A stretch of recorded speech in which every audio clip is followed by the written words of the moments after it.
guys, what's up? It's me, Thomas. Today we're back here with the kill count, and today, well, time to look back at an old franchise, the Texas Chain Saw Massacre. Yep, time for this movie's, or series, you know what I mean, right? Yep, it's Leatherface time, baby. And not the... I'm not gonna finish that. Too bad I don't have my cowboy hat, since, you know, dog. Anywho, might as well just hop in and, get to it and see how many times, or how many kills Leatherface gets in this first outing. Be sure to like, subscribe for more. Hope you enjoyed. Let's go. Here we go.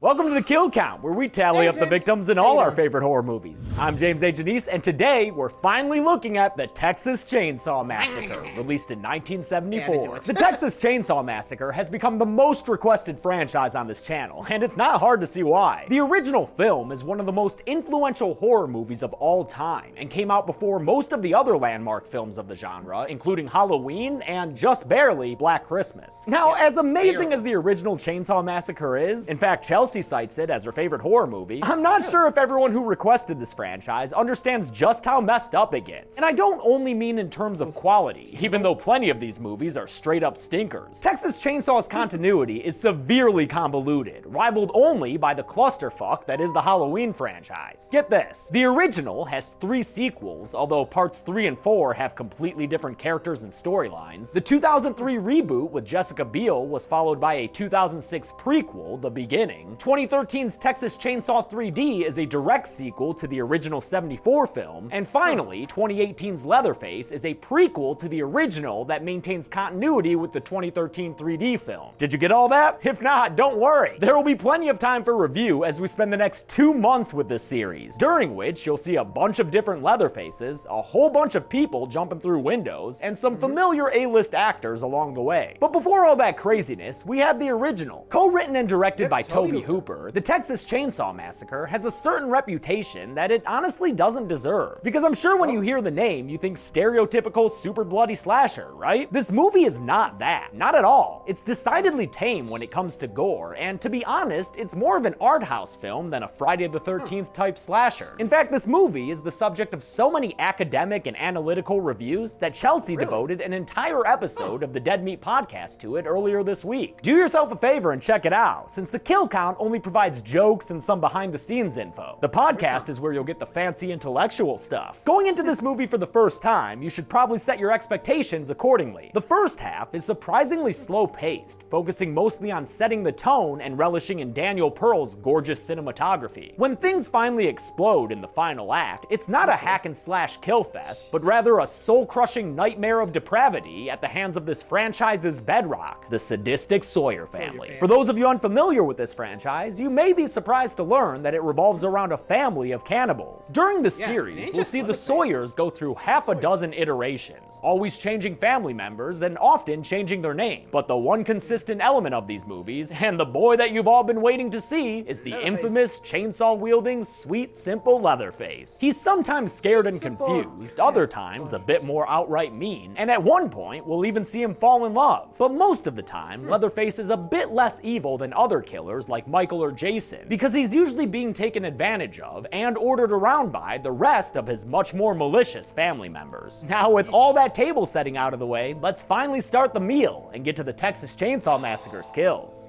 Here we go. Let's just begin. The movie begins with the title crawl read by Night Court's John Larroquette in his first ever role. For them, an idyllic summer afternoon drive became a nightmare. It implies that the movie was based on true events. And although some aspects of Leatherface and his family were loosely based on Ed Gein, the butcher of Plainfield who would make furniture out of stolen corpses, the plot of the Texas Chainsaw Massacre is entirely fictional. After establishing the setting of the summer of '73, we see flashbulb pictures of a crime scene with a sound effect that would come to be iconic. It's used to great effect here, which will not be the case in some of the sequels. The crime scene snapshots lead into a strangely beautiful long shot of a desecrated corpse in a cemetery, as a radio broadcast reports a recent spree of unsolved grave robbings near the fictional town of Newt, Texas. This intro is all very understated and eerie, as is the title card and the opening credits. Like, seriously, is that the friggin' sun? What does that mean? It feels like I'm back in film school, but in a good way. We come out of all of that onto an an armadillo in Texas. Always thought it was pronounced Amarillo. Driving down these Texan roads is a van full of youngsters and this 30-year-old Disco Stew-looking dude who's pretending that he's still in his 20s. Don't worry, buddy, I can relate. Horror's first ever final girl, Sally Hardesty, is traveling to her grandfather's grave to make sure it hasn't been robbed as part of that spree the radio was talking about. While a local takes her to check on it, her wheelchair-bound brother Franklin has to hang back and listen to an old-fashioned horror harbinger of doom. I see things. Oh yeah? What do you see, pal? Besides the bottom of that bottle. On the way to their old family home, the kids pass a slaughterhouse where Franklin says their grandpa used to work. He goes into detail about the cattle killing procedures to this dude Kirk and his girlfriend Pam, who's the kind of gal who will ask you what your sign is 5 minutes after she meets you. Saturn's a bad influence. It's just particularly a bad influence now because it's in retrograde. They see a hitchhiker. Yeah, honestly, if I heard that, I'm like, okay, cool, thank you, but not now, please. Also, I don't know. This is going to be interesting to say the least, because, again, from Texas, or at least raised here in Texas, not born. I was in Delaware, thank you. For anyone who asks. But still, it's going to be interesting to say the least where this goes. Anyway. You're on the side of the road and decide to pick him up because it's too damn hot for a person to be just walking around here. The hitchhiker, played with a terrifying unstableness by Edwin Neal, says his whole family works in the meat industry, and inside his little neck knapsack, he's got the pictures to prove it. Those are, yeah, real nice guy. He ends up grabbing Franklin's pocket knife right out of his hand and uses it to cut himself, all while some wonderfully jolly music plays on the radio. Aren't road trips the best? Edwin Neal's memorable performance as the hitchhiker was modeled after his nephew, who was diagnosed with paranoid schizophrenia. Though, as he noted in an interview about it, his nephew was never once violent. Lots of horror movies, this series especially, use people with abnormal psychologies as villains, but it's always important to remember that in real life, those people are more often victims than perpetrators of violence. The hitchhiker takes a picture of Franklin and tries to force him to buy it. $2. It's a good picture. But when the kids say no thanks, he gets upset and lights the picture on fire with some gunpowder. As if that wasn't bad enough, he then takes out a straight razor and cuts Franklin's arm with it. That finally gets them to pull over and kick the hitchhiker out, and the kids drive away as he marks their van with his blood and blows raspberries in their wake. You kids should have been more careful. You're living in a post-Charlie Manson world here. They pull up to a gas station / barbecue joint and ask the proprietor if he knows where they can find their old family home. You boys don't want to go mess around the old house? Yo, dude, you don't know where I want to mess around. The station is out of gas, though, so the only things they leave with are a bag full of barbecue and a near-empty tank. They get to their old family house and start exploring it, with Sally showing the others her old room. Disco Stew, flirting with the final girl. Poor Franklin. Honestly, I don't know if okay, if it was me, I don't know if I would have gone out and about, just reliving old memories with no gas. I don't know, like, find some gas, just go. You could probably come back here another time, you know, without potential killers coming at you, especially after a, hitchhiker, fiasco. Like, seriously, as soon as he cut himself, I'm like, okay, dude, you gotta go. No? Jeez. I'm just saying. Seems a little...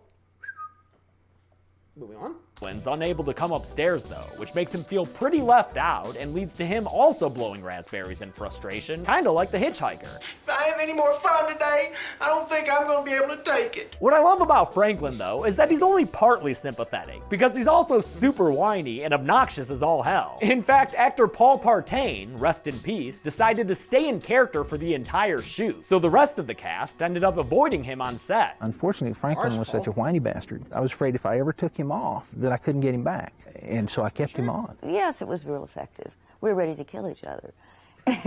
Pam and Kirk head out to an old watering hole, only to find it's been dried up. But then they hear an engine running at a nearby farmhouse and head over there to see if there's any spare gas that they can buy for their van. Judging by the car park they find in the backyard, these kids might just be the luckiest travelers in all of Texas. Or at least that's probably what they're thinking right now. They go around to the front porch, where Kirk finds a nasty tooth that he puts into Pam's hand. She don't want no tooth fairy money and storms off, while Kirk's manly knock accidentally opens the front door. not too much to look at Step inside, back, unless what you're do a you big fan of taxidermy and Twin Peaks. Oh, and pig squealing? Kirk happens to what are you love all doing? 3 of those things, so You're he an steps idiot. inside for a fun time, only for this to happen.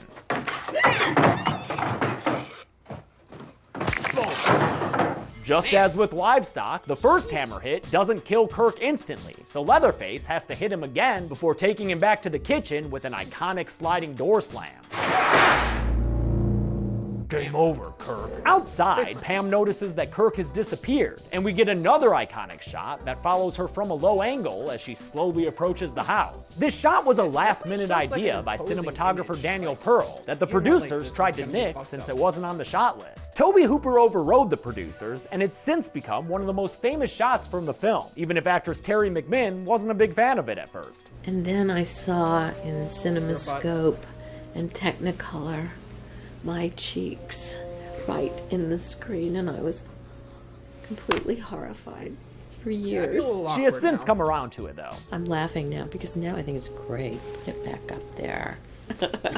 Just like Kirk, Pam also lets herself into the house, which kind of makes this a home invasion movie if you look at it from Leatherface's perspective. Especially when Pam starts tripping all over the place and trashing his stuff. Come on, Pam, this is their very important chicken room. They keep their best Pam, yeah, bones might in wanna there. run. And don't even think about sitting on that Skelefuton. That thing's on loan from Guillermo del Toro. All of the crazy bone art in this room and throughout the movie was made by production designer Robert Burns, who also taxidermied an actual armadillo corpse for that shot in the beginning of the film. Bob Burns was one of the most pivotal players in this movie's success. He would literally drive around to local farms gathering actual animal bones to make all these Sawyer family props. Without him and his creepy decorations, this movie wouldn't be half as effective as it is. After taking a long, slow-ass motherfucking look at all the horrors surrounding her, Pam finally decides to go on and get, only to run into Leatherface on her way out. Yet another classic moment occurs when he grabs her on the porch and heaves her back into the house. And it only gets worse for Pam when he takes her to the kitchen and uses a meat hook to hang her up like so many animal carcasses. Although it's brutal and terrifying, it's shot in a surprisingly tame way, which is also the case when Leatherface revs his chainsaw up and gets to carving into Kirk's corpse. None of this is pleasant, but it's a whole lot less explicit than you'd probably expect. That'll change in the sequels. When Kirk and Pam are gone longer than expected, Jerry offers to go look for them and travels through the woods as the sun goes down.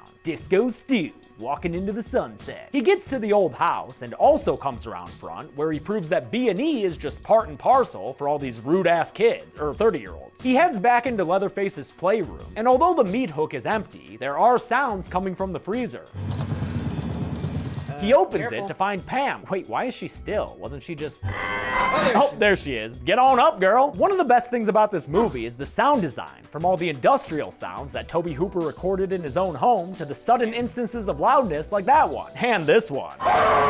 Leatherface runs in and smashes Jerry's skull to kill him nice and quick. Disco Stew, hopping on the kill count. With Jerry taken care of, Leatherface puts Pam back in the icebox. And that's actually the last time we see her, so I have no choice but to put her on the kill count now. Maybe she froze to death in there? I don't know what to tell you, man. Regardless, Leatherface is getting sick of playing defense here. Well, where are all these darn kids even coming from? Gosh, I moved to the countryside to get away from hooliganry. The late Gunnar Hansen. You know, I can imagine that with Leatherface and family. I don't know if it's like some way to try to, like, you know, do this, but if they were trying to go for victims, bad place to do it in the countryside. I mean, easy to hide away, but no one's probably going to go there willingly, you know? So, sorry, I had to point it out, but anywho. Played Leatherface so perfectly in this movie that it's easy to feel bad for the poor guy. Just keep looking at your messed up teeth, Leatherface. It'll all be okay, my sweet boy. Since Jerry had the keys in his pocket, the Hardesty siblings are stranded by the van, so they end up having to set off into the darkness to find him. Man, it is super freaking dark in these woods. Franklin, could you please shine that flashlight somewhere useful? Stop. Stop. Oh, it's fucking Leatherface! And he saws into Franklin like a sapling, carving the poor boy's body up right there in his wheelchair while his sister watches and screams like a madwoman. Fun fact, the blood sprays here came from Hooper and makeup artist Dottie Pearl crouching down on either side of the wheelchair and spitting fake blood out of their mouths onto Leatherface. Sally eventually gets the sense to run away and heads through the thickets to the only light she sees, hoping it'll bring her salvation from the chainsaw-wielding maniac on her heels. But of course, the light ends up being Leatherface's funhouse of horrors, and he don't exactly need a key to get through that front door. While he saws into it, Sally runs upstairs and into a back room, where she finds a corpse or two sitting in chairs, unable to offer her any advice. We'll see a lot of dried up corpses of unknown people in the Chainsaw series, and I won't be including them on the kill count. It's fine, don't worry about it. Rather worry about poor Sally, since Leatherface is finally through the door. Sally's not done running though, and doesn't even hesitate to crash through the upstairs window and fall to the ground to escape her would-be killer. We start the second lap of Sally's final girl circuit, which once again takes us through the haunted forest. The finish line of this lap is that gas station they had stopped at earlier. Sally bursts through a side door and falls onto the floor, but Leatherface doesn't seem to follow her inside. Instead, the old man from the gas station sits her up and tells her everything's gonna be okay. He'll go get his truck and take her to a hospital. While he's out, Sally notices the sizzling meat this guy's got cooking, which, you know, wouldn't be all that bad on its own. Except when he comes back, he's sporting an awfully creepy smile on his face. Oh, and also, he's got a human-sized sack and some rope. Yeah, them some red flags, girl. Sally wisely grabs a knife to defend herself with, but everybody knows that broomstick beats knife. Oh, and Sally. Broomstick also beats Sally. The old man, who's known as the cook in this movie, but will come to be known as Drayton Sawyer, knocks Sally out and ties her up, then bags her and drags her into his truck. Man, poor Sally. Really out of the frying pan and into the cook fire with this one. I hope you're not too uncomfortable down there. Well, I would be if you stopped poking me with that broomstick, dick. The cook slash Drayton Sawyer is an absolutely loathsome motherfucker, and he's played brilliantly by Jim Sedow, who was pretty much the only experienced actor in this movie. As Drayton approaches the Sawyer house, he sees the hitchhiker in his native state, walking down the side of the road. Drayton gets out of the truck and yells some slurs at the hitchhiker before giving him the old broomstick beatdown in another of this movie's brilliant and beautiful shots. God damn, I love this cinematography. They get to the house, with Drayton still hooting and hollering at the hitchhiker, because it turns out these dudes are brothers to each other, and to Leatherface. Look what your brother did to that door! It's weird, I always used to think that Drayton was the hitchhiker and Leatherface's dad, but I guess he's just the oldest brother. And right now, he's taking that brotherly broomstick to his youngest sibling, Leatherface. Leave him alone, Dre. All he wants to do right now is dress and sound like Mrs. Doubtfire. The hitchhiker, who will come to be known as Nubbins, ties up Sally and discovers her identity, much to his delight. I thought you was in a hurry. Yeah, Sally's in a real bad place right now. And if you don't want to watch chaotic misery inflicted on a captive girl for 10 minutes straight, well, I got some bad news for you, friend. Before the festivities can begin, though, you better get Grandpa and bring him downstairs. Yeah, set that dusty boy right at the head of the table. The Sawyer boys cut open Sally's hand and tell their granddad to take this, her blood, and drink of it. And he does.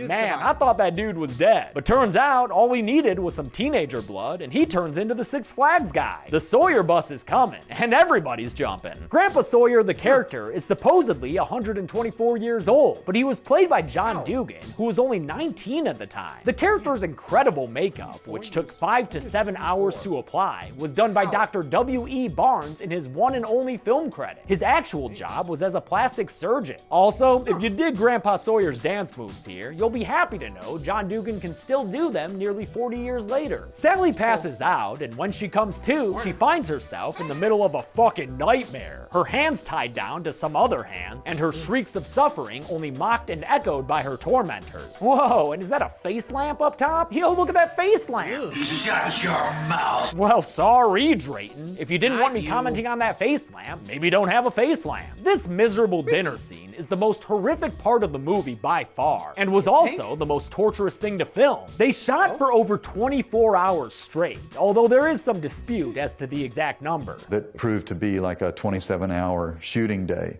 26 hours. It was like a 27-hour shoot. Almost 36 hours straight we shot. Since they filmed in July in the middle of Texas, with the windows blacked out and a bunch of film lights all over the place, internal temperatures reached 120 degrees, cooking the meat they were using as props and making plenty of people sick. Boy, was it hot, and the meat got rotten in a hurry. I never did get ill physically, where a lot of people did. They run outside, come back in. There was a moment during the film during the dinner scene when I went out and threw up. Sally tries to beg Drayton for mercy, but that goes about as well as you'd expect it to. You can make him stop.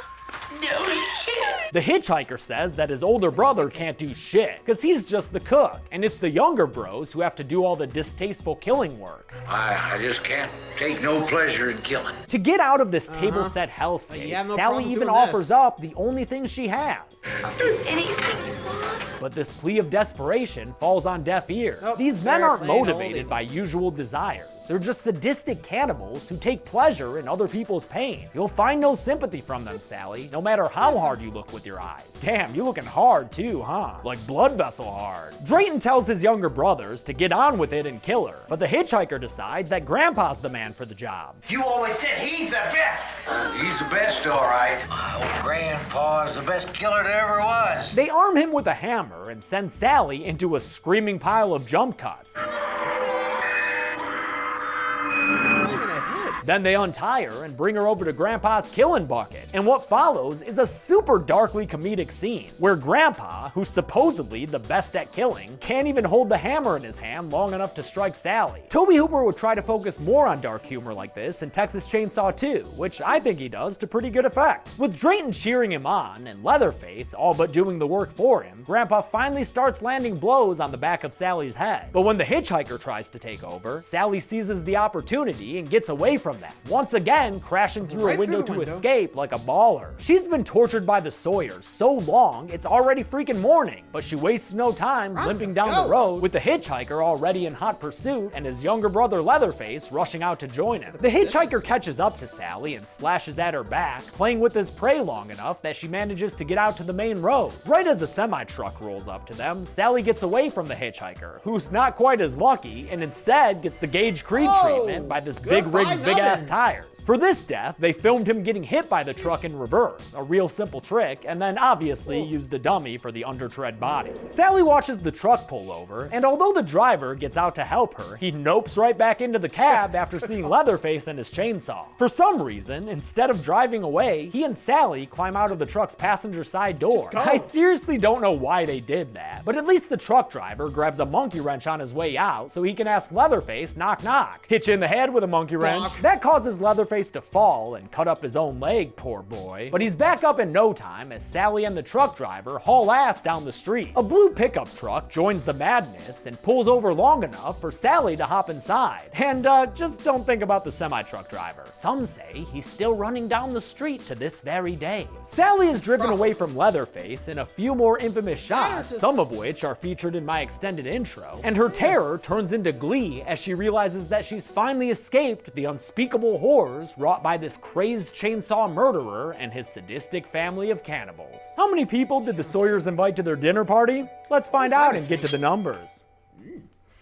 Sorry, I had to go there.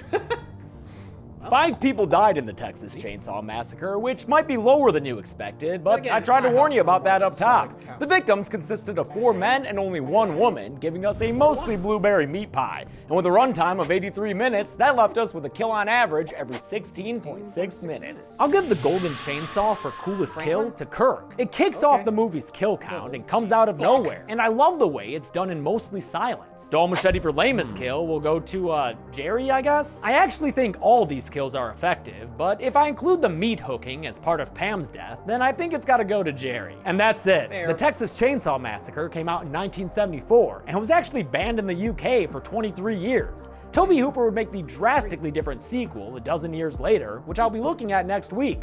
But until then, I'm James A. Janice. This has been The Kill Count. Thanks a lot for watching. Well, I'll have to wait for that one. But anywho, thanks for watching me on this one. So, let me know what you guys think of this one. Honestly, definitely feels more art house than, well, you know, slasher. We'll get more slasher next time, but till then, thanks for watching, everybody. See ya.